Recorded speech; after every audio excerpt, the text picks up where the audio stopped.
Arachne, the mythical weaver who challenged the gods. Who was Arachne in Greek mythology?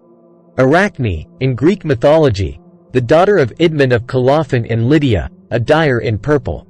She is the protagonist of a tale in Greek mythology known primarily from the version told by the Roman poet Ovid, 43 BCE to 17 CE, which is the earliest surviving source for the story. In the story, Arachne challenged Athena, goddess of strategic warfare and craft, to a weaving contest.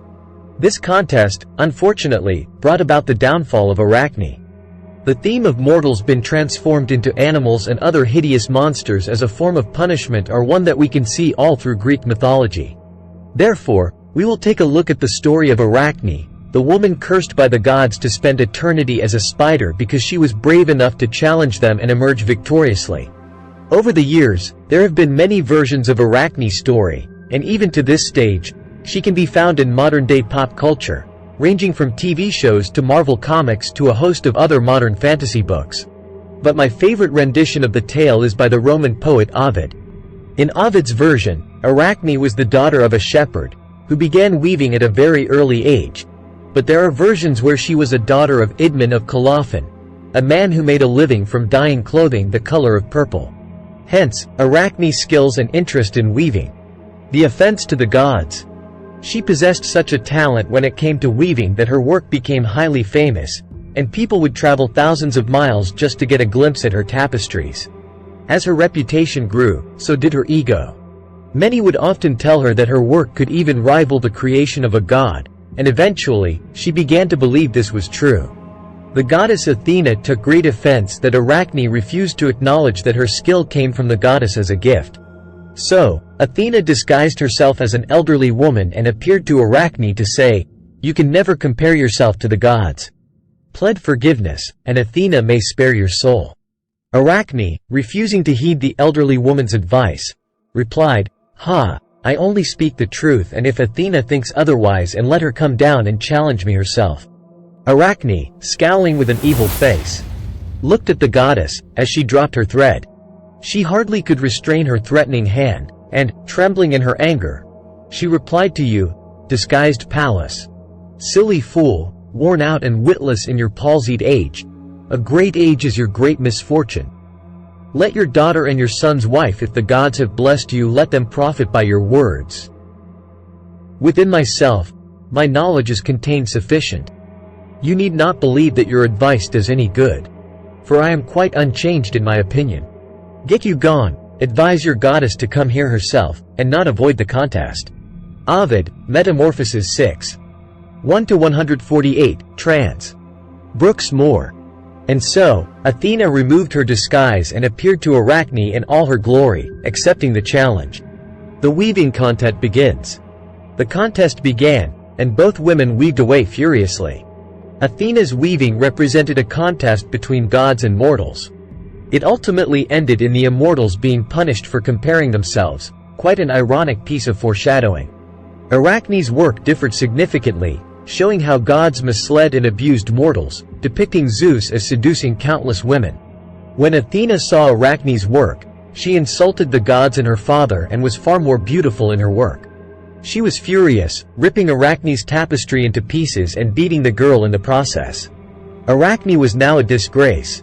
No one would ever want to buy her work again, and no man would ever marry her. So, she chose to hang herself. Transformation into spider. Not wishing for the girl to die, Athena said, "Live on, and yet hang, condemned one. The same condition is declared as punishment against your descendants to the last generation." The goddess took some of Hecate's herb and sprinkled it over Arachne. This herb would act as a poison, instantly causing Arachne's hair to fall out, along with her ears and her nose. She grew thick black hair all over her body, and she had 8 legs, and from her belly, she had a single piece of thread. Athena had shrunk Arachne into what the ancient Greeks believed to be the first spider. Arachne in today's English. The name Arachne is where many of the English words referring to spiders came from, include arachnid, an arthropod of the class Arachnida, such as a spider or scorpion, and arachnophobia, extreme or irrational fear of spiders. In conclusion, the details of the transformation do vary, depending on the tale. Some believe that Arachne was turned into a spider, which would continue to weave but in the form of a web. Others believe that Arachne's lower body became that of a spider, and her upper body remained that of a human, creating a monster in a similar vein to Medusa. The story of Arachne is another warning of the fate that awaits those who dare to challenge the gods in ancient Greece. Many others believe that the lesson behind this story was that, no matter how skilled you are, you should always know your place in society. This meaning may be slightly outdated, but we can still look at the story today as a warning of what happens when we allow the influence of others and our ego to detect our thoughts and behavior. The story of Arachne is undoubtedly a tragic tale, but yet, still a typical Greek mythology tale. I hope you have enjoyed this version of the story. Arachne Q&A. Why did Arachne turn into a spider? Arachne turned into a spider because she had challenged the Greek goddess Athena into a weaving contest. This became fatal to Arachne after exposing the gods, especially Zeus, and beat Athena in the competition. This then made Athena turn her into a spider after Arachne chose to hang herself following the shame from the contest. What is Arachne the goddess of? Arachne, in Greek mythology, was not a goddess. But according to Greek mythology, she was the first spider in history, after being cursed or transformed into a spider by Athena, goddess of craft and strategic warfare. What does Arachne symbolize? Arachne, her name meaning spider in Greek, was a beautiful woman with a great talent for weaving. Arachne symbolizes spider.